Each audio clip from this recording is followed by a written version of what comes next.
I remember a lay meditation teacher discussing her early days in meditation in India. She had a bad morning. She was in line for the meal, midday meal. She heard someone behind her talking to a friend, saying he'd had a bad day in the morning, but he was determined to have a good day that afternoon. She was struck by his positive attitude, because her bad day in the morning had just destroyed her image of herself as a meditator. And she realized that you had to have a chipper attitude. Things in the mind go up, things in the mind go down. If they can go down, they can go back up again. That's a case where conversation is actually helpful. This is one of the skills of being a meditator, is knowing what to talk about, when to talk about it, where to talk about it. The Buddha discusses 10 topics that are valid for discussing. Some of them have to do with meditation, the practice of concentration, discernment, release, knowledge and vision of release. And people like to talk about their ideas about the advanced stages. But some more basic ones are actually more helpful to get you started and get you on the right foot from the very beginning. It starts with modesty. Whatever you know, whatever you think you've attained, you don't talk about it to other people. That's a topic that you keep quiet. There's a story of a novice, Aniruddha's novice. The Buddha points him out to another. He says, "See that novice over there? You know, he washes his teacher's bowl up in a lake in the Himalayas. He levitates there, washes the bowl, comes back. And his main thought is, don't let anybody know about this." That's the right attitude you should have. You shouldn't be discussing your great attainments. As John Fung used to say, whatever happens in your meditation, you talk about it to your teacher, nobody else. So after all, when you start sharing with other people, they may have their ideas about what's going on. And then you don't know where you're going, what's up, what's down, who's right, who's wrong. It's that kind of thing you keep to yourself. Things you can talk about are being contented. Contented with your food, contented with your shelter. People complaining about how uncomfortable the beds are in the guest house, well, just say, hey, it's better than sleeping on the ground. At least you've got something supporting you. And it's good enough for the practice. You talk about seclusion. The seclusion has many levels. There's physical seclusion and there's mental seclusion. Physical seclusion is going off on your own. Mental seclusion is when you get secluded from your defilements, the cravings that keep talking to you, that want you to engage in chatter all day long with them, even if you're sitting alone. And it's good to encourage one another in that. You go off on your own, so you can deal directly with these problems of mental seclusion. So in other words, when the work is done, during the work period, you talk about the work, what needs to be done. And there's only so much you have to say about the work. And then you let each other be secluded, even though you're there together. If you're working together and the work is going smoothly, everything is fine. You don't have to talk too much. This is one of those cases where social grease is not that much required, only a minimum.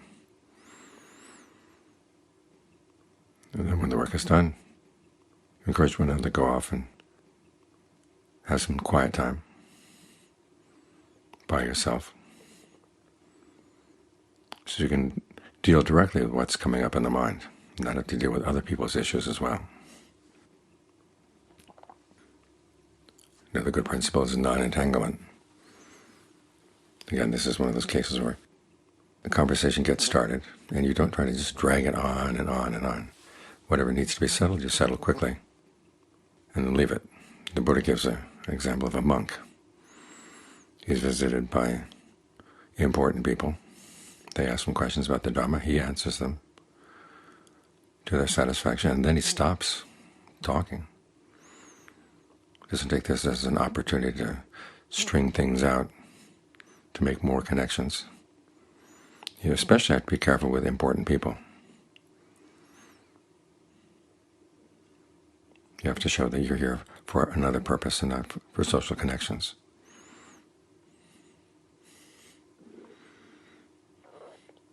And then there's talking about persistence, encouraging one another to sit longer hours, to walk longer times when you're doing your walking meditation.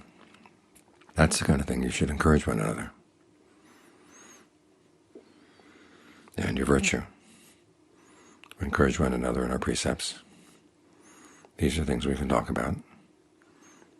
When you find that you slipped with the precepts, you want advice from somebody you know is better at observing the precepts, you go get the advice.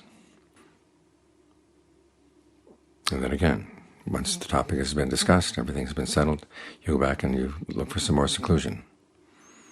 Because that's where all these topics of conversation aim, at ending the conversation in a useful way. So we can all go off on our separate ways, on good terms with one another, but at the same time, without a lot of mental clutter to follow us back to our meditation spot. So these are the kinds of things you should be talking about: modesty, contentment, persistence, seclusion, non-entanglement, putting some bounds on our conversations. When you have bounds on our conversations outside, it's a lot easier to have bounds on your inner conversation. Because again, we're dealing with directed thought and evaluation in both cases. And the more you can control your directed thoughts, directing them to topics that are useful, and evaluating how much is enough conversation, then it gets easier to exercise the same discretion while you're meditating. What should you be talking to yourself about? How should you be analyzing it? When you made that a practice throughout the day, it's that much easier to continue with a skillful practice as you sit with your eyes closed. So remember, conversation can be helpful, especially if it's around the basics.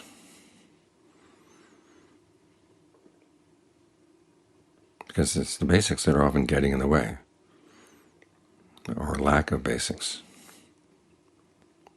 Help one another develop a good foundation. Then you're helping one another on the higher levels as well, without having to talk about them. Because the higher levels are things that are found inside. They're very subtle, very sensitive.